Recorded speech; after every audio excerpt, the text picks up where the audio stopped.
Digital Path with Ajay. Subscribe, like, share, comment, learn, grow, move ఇంటర్వ్యూలో forward. గెలవాలంటే qualifications ఒక్కటే సరిపోదు గదా మనల్ని మనం ఎలా ప్రెజెంట్ చేసుకుంటాం అన్నది కూడా చాలా ముఖ్యం.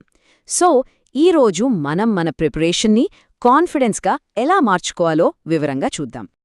ఒక ఇంటర్వ్యూలో ఫస్ట్ ఇంప్రెషన్ చాలా చాలా ఇంపార్టెంట్ కదా, కానీ ఆ ఇంప్రెషన్ ఏర్పడటానికి ఎంత టైం పడుతుందో తెలిస్తే నిజంగా ఆశ్చర్యపోతారు. ఆ మ్యాజిక్ నంబర్ కేవలం 7. అవును, కరెక్ట్గా విన్నారు. అసలు ఈ 7 సెకండ్ల కథేంటో చూద్దాం. జస్ట్ 7 సెకండ్ల టైంలో ఇంటర్వ్యూ చేసేవాళ్లు మన గురించి ఒక అంచనాకి వచ్చేస్తారట. అందుకే మనం రూంలోకి అడుగు పెట్టిన ఫస్ట్ మూమెంట్ నుంచి ప్రతి చిన్న విషయం అంటే మన నడక, మన స్మైల్, మనం వేసుకున్న డ్రెస్ అన్నీ కౌంట్ అవుతాయి. ఆ ఫస్ట్ ఇంప్రెషన్ పర్ఫెక్ట్గా ఉండాలి. మరి ఆ మొదటి 7 సెకండ్లని మన ఫేవర్గా మార్చుకోవాలంటే ఏం చెయ్యాలి? దానికి ఒక సరైన పునాది వేసుకోవాలి. అంటే ఇంటర్వ్యూ మొదలవక ముందే మన ప్రిపరేషన్ స్టార్ట్ అవ్వాలి. దాని గురించే ఇప్పుడు మనం మాట్లాడుకోబోతున్నాం. సక్సెస్ఫుల్ ఇంటర్వ్యూకి 3 పిల్లర్స్ ఉన్నాయనుకోండి. ఫస్ట్ది మనం వెళ్తున్న కంపెనీ గురించి డీప్గా రీసెర్చ్ చేయడం. రెండోది మన రెజ్యూమే, సర్టిఫికేట్స్ లాంటి డాక్యుమెంట్స్ అన్నీ రెడీగా పెట్టుకోవడం. ఇక మూడోది చాలా ముఖ్యమైంది, మన ప్రొఫెషనల్ అపియరెన్స్. వీటి గురించి ఒక్కొక్కటిగా చూద్దాం. జాబ్ డిస్క్రిప్షన్ని క్షుణ్ణంగా అర్థం చేసుకోవటం, ఆ కంపెనీ విజన్ ఏంటో తెలుసుకోవటం, వాళ్ళ కాంపిటీటర్స్ ఎవరో గమనించటం.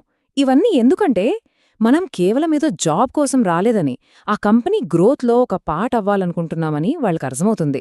అవును, మనం కంపెనీ గురించి ఎంత రీసెర్చ్ చేస్తే ఆ జాబ్ రోల్ మీద మనకి అంత సీరియస్నెస్ ఉందని ఇంటర్వ్యూయర్కి తెలుస్తుంది. అరే, వీళ్ళు టెంపరరీగా కాకుండా లాంగ్ టర్మ్ కెరీర్ కోసం చూస్తున్నారని ఒక మంచి అభిప్రాయం కలుగుతుంది. మన డ్రెస్సింగ్ సెన్స్, మన డిసిప్లిన్ని, ఆ ప్రొఫెషన్ మీద మనకున్న రెస్పెక్ట్ని చూపిస్తుంది. సింపుల్గా, నీట్గా ఉండే ఫార్మల్స్ వేసుకోవడం వల్ల మనం ఒక్క మాట కూడా మాట్లాడకముందే ఆ మొదటి 7 సెకండ్స్ ఇంప్రెషన్ టెస్ట్లో పాస్ అయిపోయినట్టే. ఓకే, ప్రిపరేషన్ పార్ట్ పూర్తయింది. ఇప్పుడు అసలు విషయానికి వద్దాం. ఇంటర్వ్యూ రూంలో మనల్ని మనం ఎలా ప్రెజెంట్ చేసుకోవాలి? ఎందుకంటే మన మాటలు, మన బాడీ లాంగ్వేజ్ ఈ రెండూ మన రెజ్యూమేలో లేని కథను చెబుతాయి. నిజమే, మనం మాట్లాడే మాటల కన్నా మన బాడీ లాంగ్వేజే మన కాన్ఫిడెన్స్ గురించి, మన నిజాయితీ గురించి గట్టిగా మాట్లాడుతోంది. అందుకే మనం సైలెంట్గా ఉన్నప్పుడు కూడా మన బాడీ ఏం సిగ్నల్స్ పంపిస్తోందో గమనించుకోవాలి. స్ట్రేట్గా కూర్చోవటం, కాన్ఫిడెంట్గా ఐ కాంటాక్ట్ మెయింటైన్ చేయటం, ముఖం మీద ఒక చిన్న స్మైల్ ఉంచటం, ఇవన్నీ మనం చాలా కామ్గా, కాన్ఫిడెంట్గా ఉన్నామని చూపిస్తాయి. ఇది ఇంటర్వ్యూవర్తో ఒక పాజిటివ్ కనెక్షన్ని క్రియేట్ చేస్తుంది. అలాగే చేతులు కట్టుకోవడం, పదే పదే ఫేస్ టచ్ చేసుకోవడం, లేదా అటూ ఇటూ చూడటం లాంటివి చేయకూడదు. ఎందుకంటే ఇవి మనలో ఇంట్రెస్ట్ లేదనో లేదా కొంచెం నర్వస్గా ఉన్నామనో సూచిస్తాయి. సో ఇలాంటి నెగటివ్ సిగ్నల్స్కి దూరంగా ఉండాలి. మన మాటలు ఎంత క్లియర్గా ఉంటే మన ఆలోచనలు కూడా అంత క్లారిటీతో ఉన్నాయని అర్థం.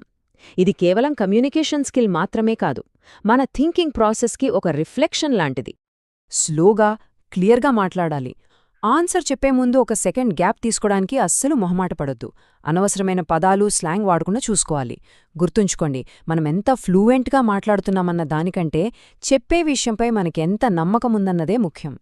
సర్రే, ఇక ఇంటర్వ్యూలో మెయిన్ పార్ట్కి వచ్చేశాం. అదే క్వశ్చన్ అండ్ ఆన్సర్ సెషన్. ఇక్కడ జస్ట్ ఆన్సర్ చెప్పడం కాదు, మన ఆన్సర్ని ఒక ఇంపాక్ట్ఫుల్ స్టోరీలా ఎలా చెప్పాలో ఇప్పుడు చూద్దాం. మన ఎక్స్పీరియన్స్లని ఒక పర్ఫెక్ట్ స్టోరీలా చెప్పడానికి స్టార్ మెథడ్ అనేది ఒక సూపర్ టూల్. ఎస్ అంటే సిచ్యువేషన్, టీ అంటే టాస్క్, ఏ అంటే యాక్షన్, ఆర్ అంటే రిజల్ట్.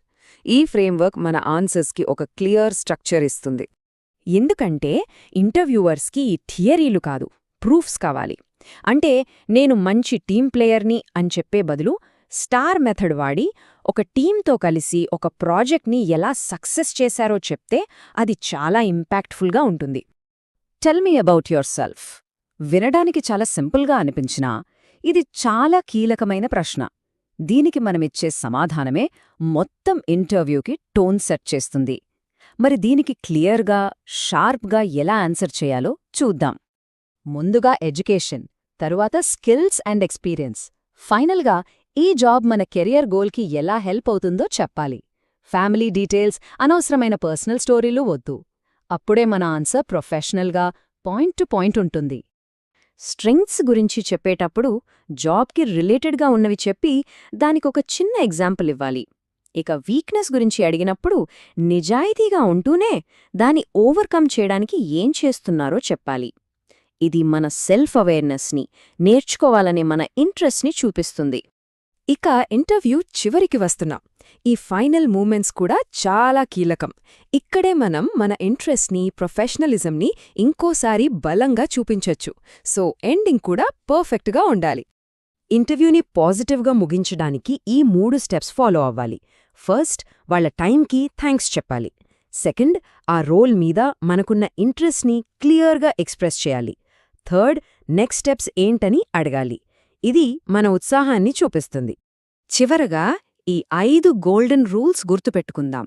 నిజాయితీగా ఉండాలి, ప్రిపేర్డ్గా ఉండాలి, రెస్పెక్ట్ఫుల్గా ఉండాలి, కామ్గా ఉండాలి, అన్నిటికన్నా ముఖ్యంగా కాన్ఫిడెంట్గా ఉండాలి. ఇవి రూల్స్ మాత్రమే కాదు, సక్సెస్కి మన గైడ్లైన్స్. ఒకటి గుర్తుంచుకోండి, ఇంటర్వ్యూ అనేది ఒక ఎగ్జామ్ కాదు, అదొక కాన్వర్జేషన్. మన స్టోరీని, మన స్కిల్స్ని షేర్ చేసుకోవడానికి దొరికిన ఒక మంచి అవకాశం. సో మీ కథ చెప్పడానికి రెడీగా ఉన్నారా?